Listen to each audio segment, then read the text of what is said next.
Hey, sports parents. If we haven't met, my name is Jonathan Corona, and I'm the host of the show.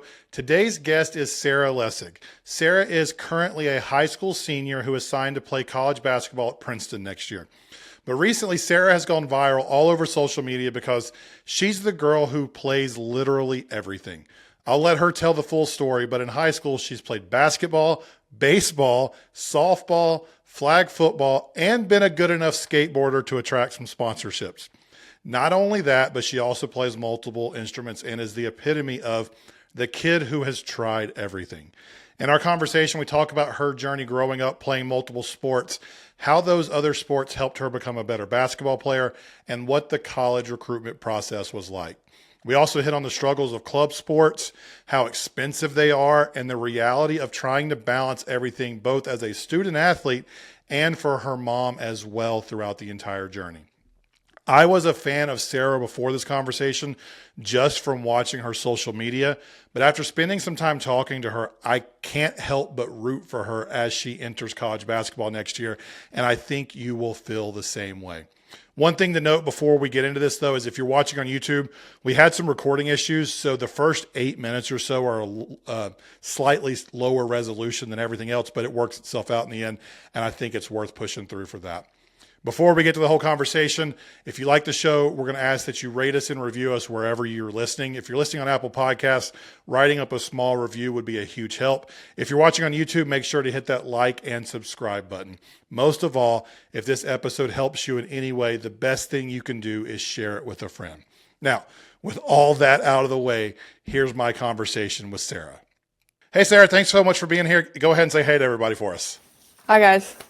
So before we get into the big questions, we do this every week. I always ask my guests to describe their kids, but you're a senior in high school, so obviously you're not a parent yet. So I want to flip it. And can you describe your family support through your journey and what it's been like for you as you've grown up playing pretty much everything? Totally. Yeah, my mom and my brother have always been my biggest supporters. Super close with my brother. He's been my best friend and best competitor my whole life. I initially got into sports because my mom was a Little League baseball coach and my brother was playing on the team. So it was kind of just like my natural pathway to join a Little League baseball team. And yeah, they've really been with me every step of the way. And I couldn't be more grateful for all the things that they've done for me. We were just talking to mom before we started recording, and she was talking about how she coached up till ninth grade. So she's been there, and we were talking about senior night, and we'll get into your senior night in a little bit. But hearing her perspective, I wish everyone could have heard that. But like hearing mom's perspective of the daughter after like your brothers came first, now yours, and like you've got one senior night left, and It was just a fun perspective to hear mom talk about that a little bit. So I'm going to stay there for a second because I told you I was going to ask you about it. What was senior night for basketball like for you? Super emotional. I definitely cried multiple times. It was also a little different than expected because I was out with a broken ankle at that time. So I was, super bummed I couldn't be playing, but it was the little ceremony before the game that was like really emotional to me. Like I couldn't believe how fast high school had gone by, and to be surrounded with my teammates like that and like family in the stands and everything, it was really great, really emotional. I'm the PA announcer for our local high school, and we've got senior night coming up. By the time this comes out, senior night would have been 2 weeks ago. But I tell all the guys every year, I have this little form I have them fill out, and I include a thank you. Like as they're walking out to the field, it's like, hey, this guy's the son of blankety blank. Like, this is what he wants to say to you as a thank you. And it read out like a little paragraph. And I tell the guys, like, my goal is to make your parents cry.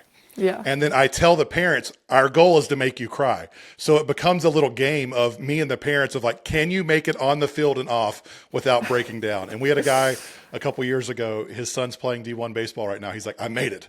I got off the field and then I boo-hooed. And it was a fun little like, anyone who's listening to this who's had a kid go through their senior year, they understand what it is. So lots of tears. Yep. All right. So I was first introduced to you when one of the listeners sent me the TikTok you created that went nuts. The one that has got almost like 1 million views or whatever it is. And it was essentially of you telling your story of growing up, where you've played pretty much every sport possible and how you got to where you are today. So for those who don't know you and don't know your story, can you share a little bit about your journey, what all you've played, and just a little bit about how you got here? Yeah, totally. To start, the sports I've played are baseball, basketball, football, softball, and I've done some skateboarding. Um, if I had to put my family in any category, I'd say that they're a baseball family. As I said before, baseball is my first sport. My mom was coaching my brother in Little League. But like even before this, my mom would sit my brother and I down on the couch and throw jumbo marshmallows at us to like, I don't know, That's so practice our great. hand-eye coordination. And I think if there's one tip that my mom could give any sports parent, it would be to throw jumbo marshmallows at them. And then basketball was surprisingly the sport that I learned to love on my own. I remember in kindergarten, like gym class, I dribbled the ball between my legs for the first time. I wanted to show all my friends. And elementary school is really all about the playground. I took my ball everywhere I went. I would go to school early. I would stay after school, and recess was like the most competitive thing ever. Sometimes it got a little physical, for sure. Like anytime that I wasn't playing basketball on the playground, I was playing flag football. That's how I got introduced to that. And I have a story where I was playing flag football and me and this kid collided heads and I ended up with like the meanest shiner ever and like 5 stitches. He came out with a concussion, which is, I don't know which one's worse, but I just remember, I remember walking off the playground with like my face covered in blood and I had to go walk to the nurse. And you were how old?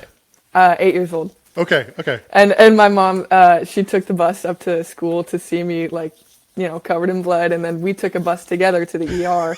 And I can't remember the bus ride very well, but I'm sure it was weird for the other passengers to see like an 8-year-old with a bloody towel on her face. And so you're 6'3" now. Were you always taller than the other kids? So is it like the giant on the playground with the bloody face, or had you not hit your growth spurt yet? No, I had not yet hit my growth spurt. I was pretty shrimpy when I was little. Okay. I was always like long, but I wasn't super tall. So I was one of the smaller kids in elementary school for sure. Okay, so you've played everything, and I mean, just so you know, like, I did the research on you. I looked you up, and like, you're throwing almost 80 as a sophomore in baseball as a pitcher. Like, do you realize how nuts that is?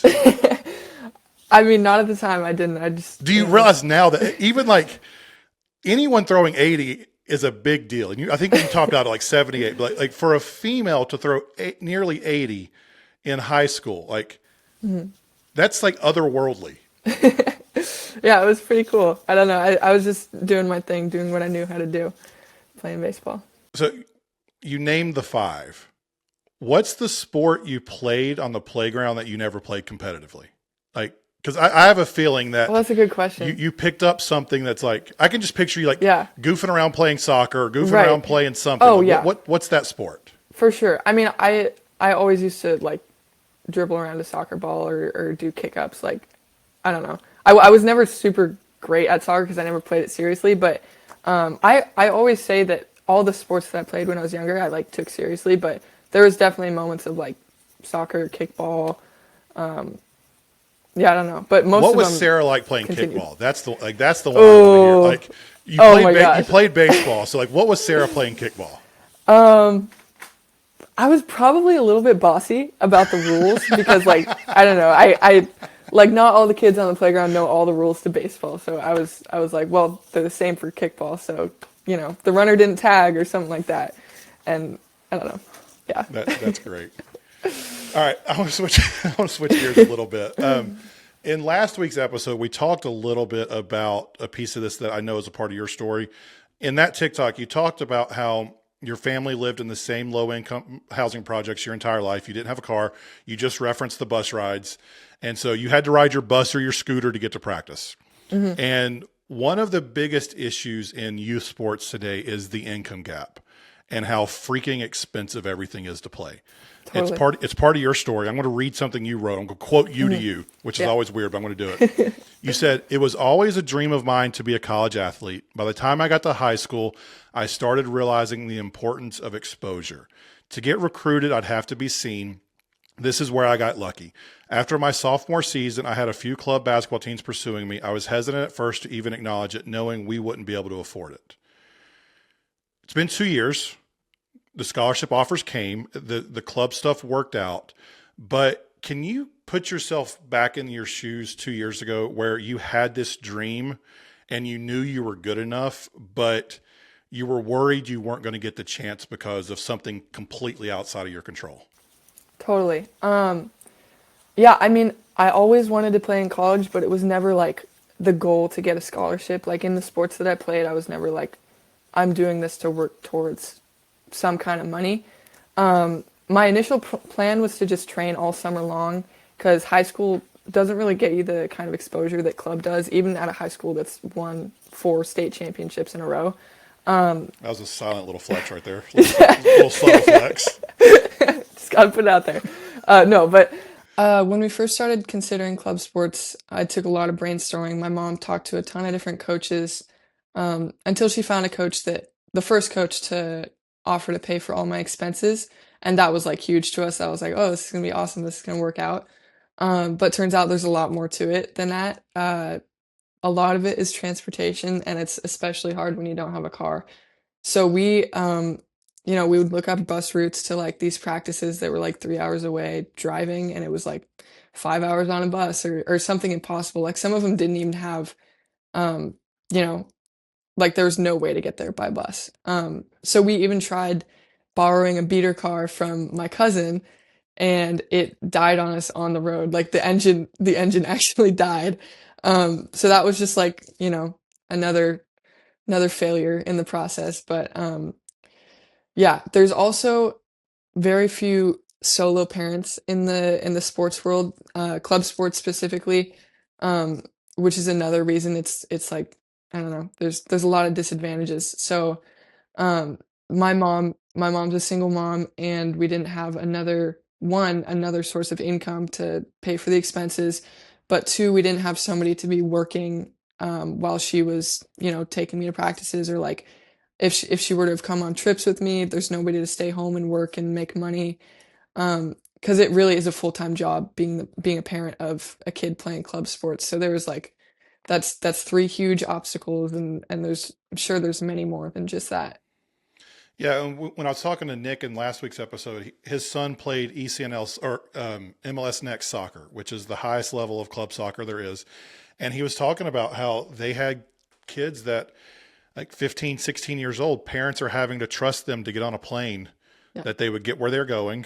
And they have to say, hey, can he bunk with you this week? Because I can't make it. And so like, what's it like? I mean, mom did absolutely everything she could, and coaches did everything they Mhm. could, but it's still not the glamour life that so much of social likes to make it look like. You're playing for a top club. Mhm. You're a top prospect in the country. If you're going to play in college, like you're a top prospect, and it's still not as sexy as people make it out to be.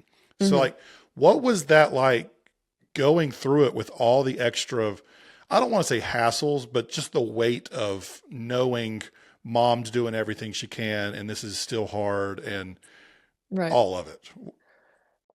Well, I mean, there's struggles playing sports, period. So there was, issues with finding the right team, finding the right coaches. And then on top of that, I know this weight was a lot heavier on my mom, trying to get me into club sports, and it was really hard on her when my brother and I were little because my brother Tommy, he always wanted to play club soccer. Like he really loved soccer, and we could just never do it. Um, so I kind of, you know, she was like my agent, and she was working really hard, and I kind of just got to play and do whatever I wanted to do, and she was really the one behind the scenes carrying the heavy weights because it's not easy, seeing your kids' peers be able to do something that you can't necessarily do. Yeah. I've said to people before who've sent messages and who've talked about this that as parents, we want to kind of shield our kids from those struggles. We don't want them to know Hmm. about it, but there's something about letting them in that, hey, there is weight to this. There are costs to this that I don't want to put words in your mouth. So I'm going to let you answer this yourself, but there's a gratefulness that comes from it. And then that gratefulness and that thankfulness makes you want to work even harder at what you're doing. Can you talk Absolutely. about that, like how that fed into your motivation to continue going and practicing even harder? Totally. I mean, when you don't get many opportunities, you take everyone that much more serious. So like the opportunities that I did get in the beginning, like going to those first few travel tournaments, um, like I tried to play my heart out because I knew, this could change. Like I could not be able to go to the next one, or like this could be my only opportunity in club. So really, like every practice matters, every tournament matters, every game matters. Um, and that's something I learned growing up without a ton of opportunities.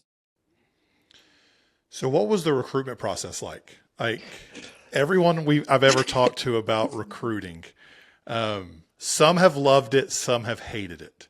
Right. You had over 30 offers. Obviously you can't take 30 visits. Like you just talked about how you guys couldn't get to practice, and like Hmm. the public transportation doesn't get you halfway across the country Exactly. to a Yeah. school when they're saying, "Hey, can you come on an unofficial visit where you pay Right. all the expenses and we just want to Yeah. let you take a picture in our uniform?"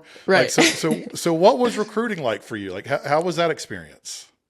uh Looking back, I loved it. It was, the most exciting time of my high school career, to be honest. Like the amount of people I got to meet, coaches I got to talk to, teams I got to, hang out with, and players I got to meet. Um, there's a lot of really cool people in women's college basketball that I probably would not have met if I didn't, you know, get offers, I guess. But the it really picked up the pace after my junior, or like in my junior summer, because that's like when you get recruited the most. So like we had a Kentucky tournament and a Chicago tournament back to back, and we drove from Louisville to Chicago. Um, and for some odd reason, coaches were Was it that allowed to. giant Chicago tournament that has like a Yes, billion? Okay, okay, I know. yeah, the giant one. Yeah, yeah, Yeah, yeah. So, for some reason, so there's like dead periods where coaches can't contact you, and one of the dead periods is like during a tournament. But they allowed contact between those two tournaments where it was like 3 or 4 days, um, and everybody was on the road. Like everybody was moving from one tournament to another. And I was road tripping with my coaches, Mia and Michelle, and their kids in the car, and my phone was like blowing up. Like I was taking calls in the car, and like we would take pit stops, and I would hop out of the car to take a call. We would go to dinner, and I was on call. Like it was really intense, but it was great. It was totally fun. Um, and so I had to learn how to balance that as like a whole different factor in my life, because like there's school, there's sports, there's social, and then there's recruiting.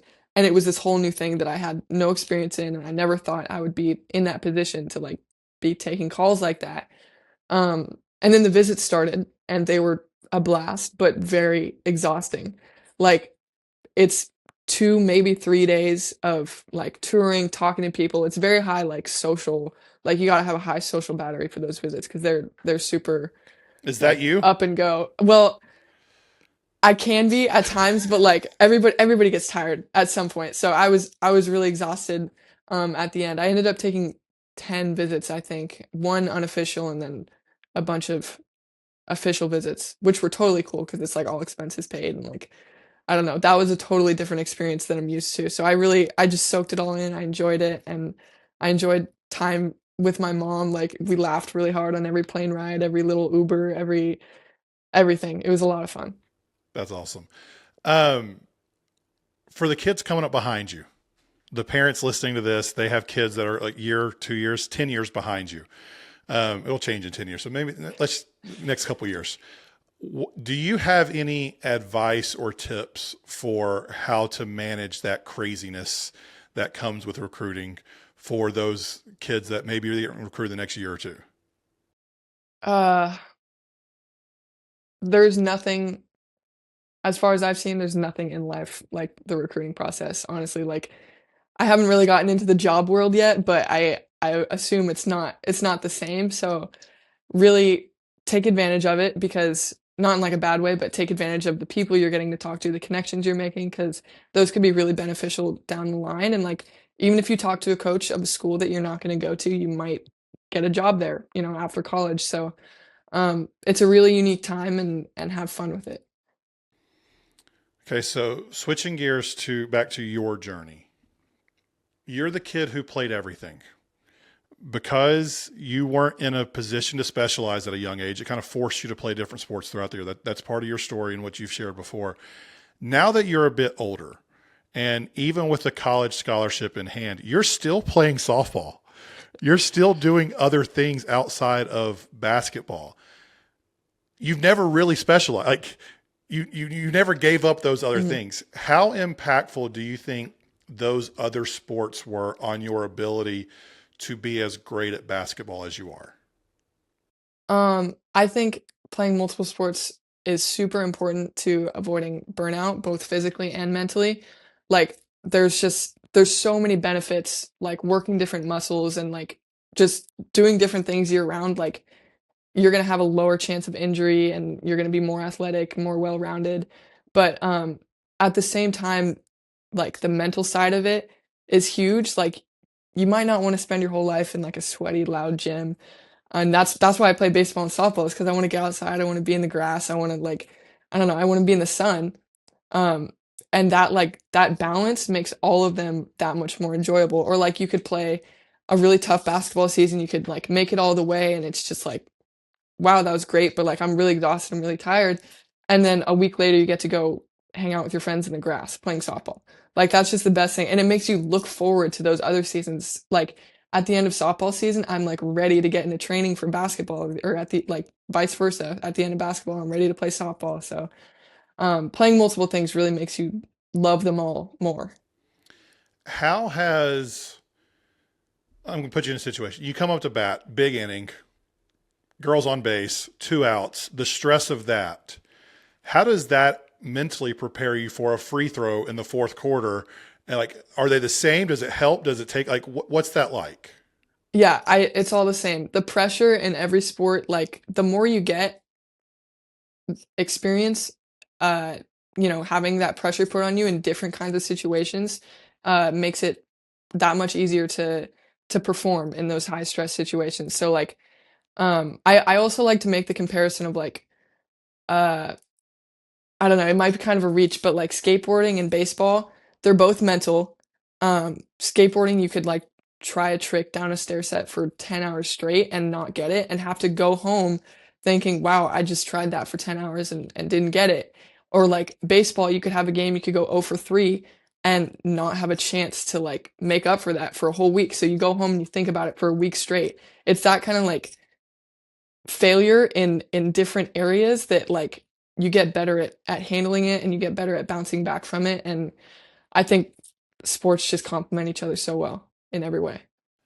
You kind of took where I wanted to go next without knowing it because when we had West Virginia's volleyball coach, Jen Greeny, we had her on a few weeks ago, and she talked about the beauty of playing and the value of playing multiple sports. And she even mentioned like the value in individual sports, even if they're not competitive, Totally. because like Hmm. you're skateboarding, you're not out doing tournaments and or Right. whatever, like Right. different Right. competitions, not even tournaments, Hmm. competitions a ton, but you're doing that individual sport on your own to Hmm. learn it because you want to learn it. And you're not out there with a team. You're not out there with a bunch of coaches. There's just you and a sport that you're Yeah. trying to tackle. Hmm.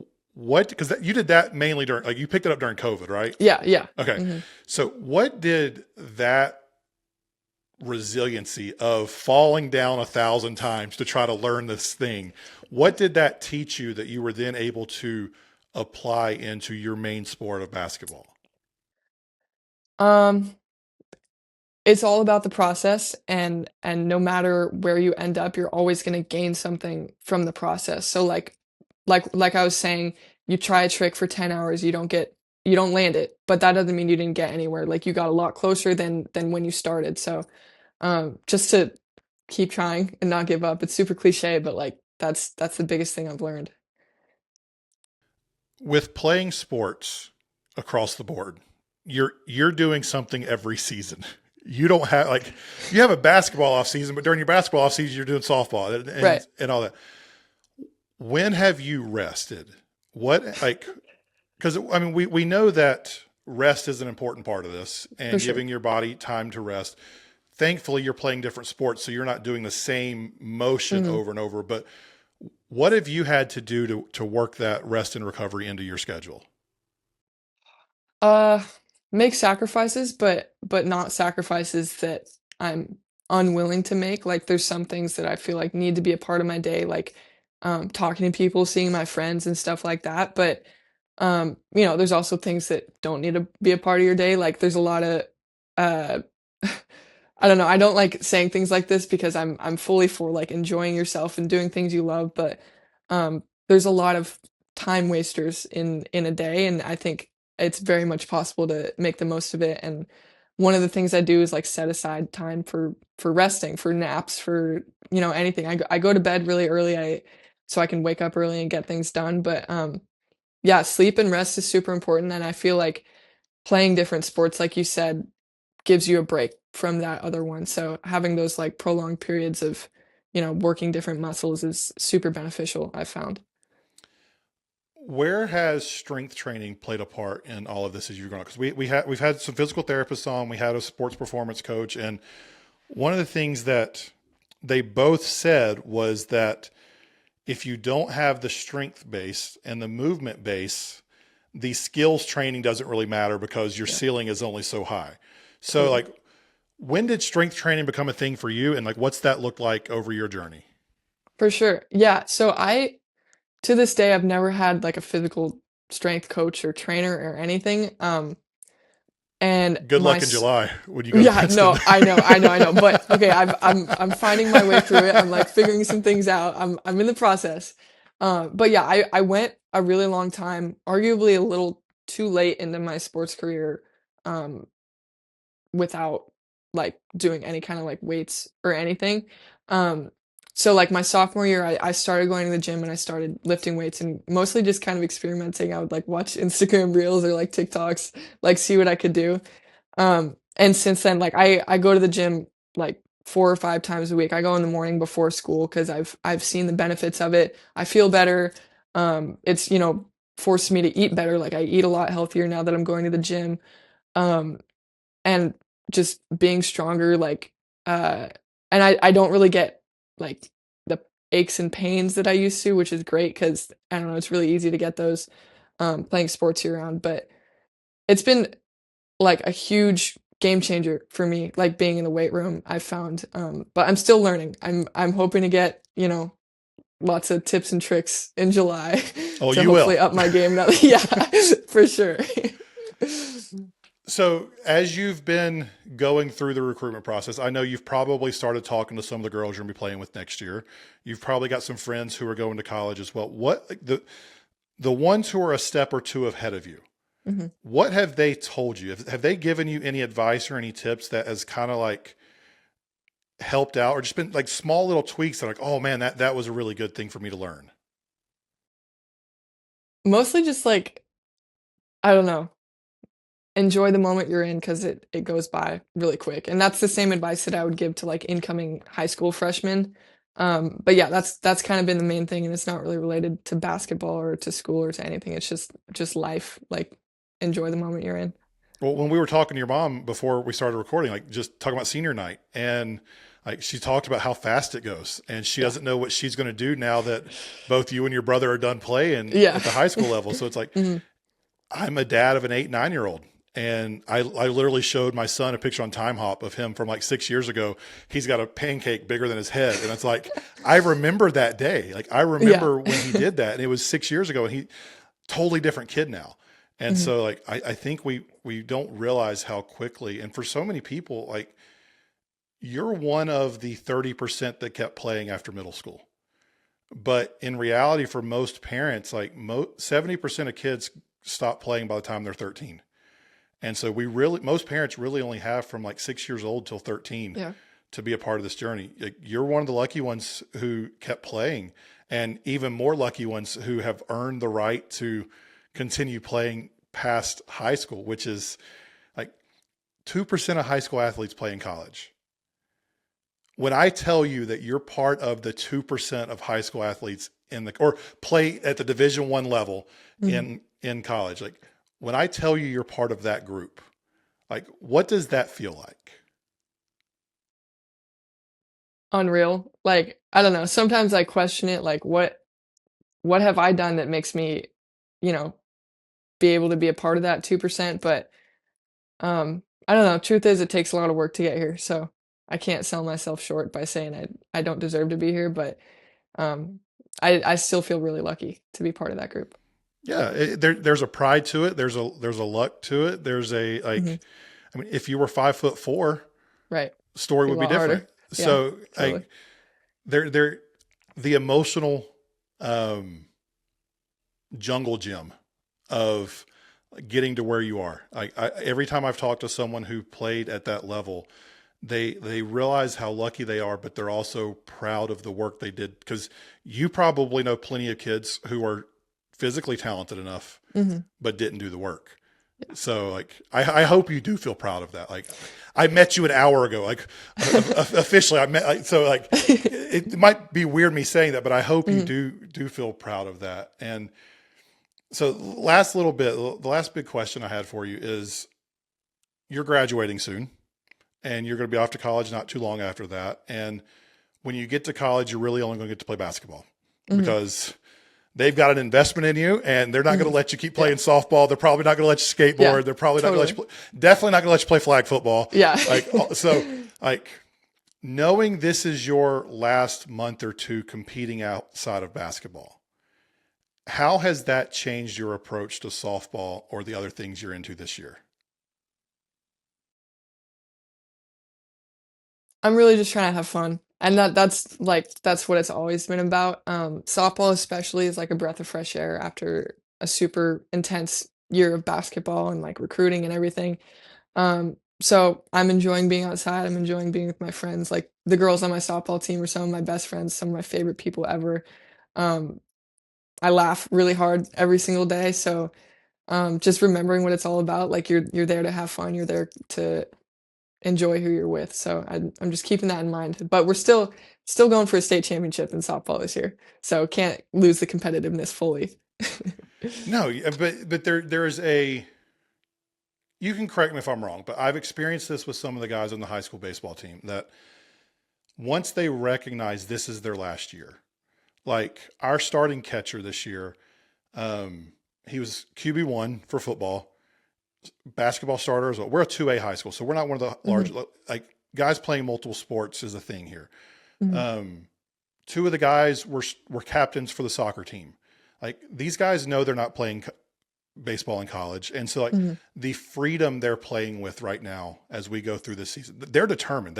They want that state title too. Right? Yeah. We're Yeah. ranked like third in the state right now in our division. So it's like by the time we listen to this, we're in the playoffs. So hopefully we're still playing. God forbid if hopefully we're still playing when this comes out. Hmm. And like the freedom they're playing with this year because they know it's their last shot. Hmm. Like, I think one of the things that we do is we put so much pressure on these sports sometimes that it takes the fun out. So, like, what's that freedom been like for you? To be honest, I feel like I haven't gotten to that point, but maybe it's just that I've been living in that freedom. Like it's not really a change for me. Like um I'm enjoying it as much as I always have. So I've yet to reach that like realization maybe, but it'll happen eventually But no, probably. I love what you said there, though. You said, I've always been there. And I Mhm. think that's a beautiful place to be playing sports from. That this is what I'm doing with my friends. We're going to compete. We're going to work our butts off. We're going to try to be as good as we can. Mhm. But I'm with my closest friends doing the thing that I love the most, and we're going to go out there. And like the fact that you get that as a senior in high school, like that's why I wanted to talk to you because I could tell just from seeing you on social that was your perspective, and I think it's one that I wish more people would have, and I'm glad to get to share it with people Mhm. because um, I'm saying this to mom as well. She can't hear this, but like, I hope you're proud of yourself. I hope she's proud of who you are. I know she is, but like, it's just a really cool thing to see that. And that's why I wanted to share your story. So thank you for being you because it's a really cool thing to see. Uh, and the last thing before we get out, we always end on an encouragement. And I gave you an encouragement there, but how would you encourage parents who are the Mhm. main audience of this show? Like, they feel the pressure of youth sports right now. They don't have the freedom that you've been playing with because it's weighty. So how Mhm. would you encourage them as they're navigating their kid's journey and having no clue how to get through it? And, or maybe they're getting to the end like your parent, your mom is. And like, what's your encouragement to them? Um, Try not to think too far in the future. Um, don't try I know it's hard, but try not to worry about whether you're gonna get that D1 scholarship or not. Just focus on this game or practice today, and honestly, for the younger kids, like, play every sport you can find. If you don't know what you're doing, just play sports, work on the skills, work on being an athlete, try to live an athletic life, and hopefully things will fall into place. Sarah, thanks so much. That was great. Hey, good luck this season, by the way. Appreciate you. Thank you. Thank you very much.